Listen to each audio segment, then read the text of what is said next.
अयोध्या। गौ संरक्षण की परंपरा को आगे बढ़ाते हुए गोकुल भवन के संस्थापक परमहंस राम मंगल दास जी महाराज की स्मृति में उनके ही नाम से गौशाला का शुभारंभ किया गया। वशिष्ठ कुंड मोहल्ले में गोकुल भवन के सामने निर्मित परमहंस राम मंगल दास गौशाला का उद्घाटन मणिरामदास छावनी के उत्तराधिकारी महंत कमल नयन दास महाराज ने फीता काटकर किया। इस अवसर पर उन्होंने गौ माता का पूजन किया और महंत परशुराम दास महाराज के साथ गौ माता को गुड़ अर्पित किया।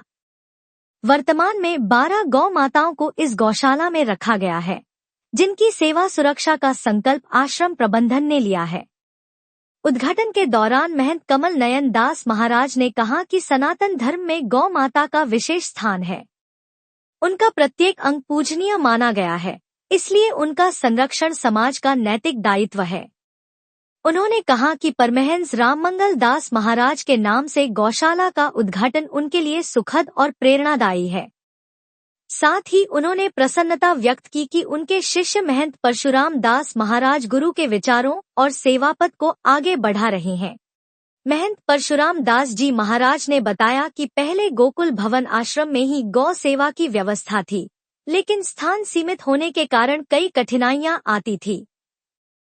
इसलिए आश्रम की परिक्रमा मार्ग से जुड़ी जमीन पर इस गौशाला का विस्तार करते हुए भव्य रूप से निर्माण कराया गया है, ताकि गौ माता की बेहतर सेवा और संरक्षण संभव हो सके। कार्यक्रम के संयोजक राकेश दास महाराज ने सभी अतिथियों के प्रति आभार व्यक्त किया। उन्होंने बताया कि गौशाला में न सिर्फ गौ माता का संरक्षण होगा, बल्कि उनके संवर्धन और सेवा के लिए विशेष व्यवस्थाएं भी की जाएंगी। यह श्री पूज्य परमहंस जी महाराज की तपस्थली है और उनका संकल्प, उनका प्रकल्प दिनों दिन तक चलता रहेगा। आज यहाँ गौशाला का आयोजन हो रहा है, गौशाला खोला जा रहा है। गावा विश्वस्य मातरा, गाय विश्व की माता है। भगवान की सृष्टि में गौ ही एक ऐसा प्राणी है, ऐसा जीव है, इसका हर चीज पवित्र होता है, औषधि के रूप में होता है। इसलिए सबको गौ का पालन करना चाहिए, सबके लिए निश्चित है। सारा पर्यावरण जहाँ गौ माता रहती है सब शुद्ध होता है, बढ़िया मंगल होता है। बोलिए सदगुरुदेव हैं जो आश्रम के आश्रम में हैं, सब यहाँ पर आई हैं। आज पहला दिन है, शुरू है। अभी इसका उद्घाटन करने श्री महाराज जी पधारे हैं आपके सामने।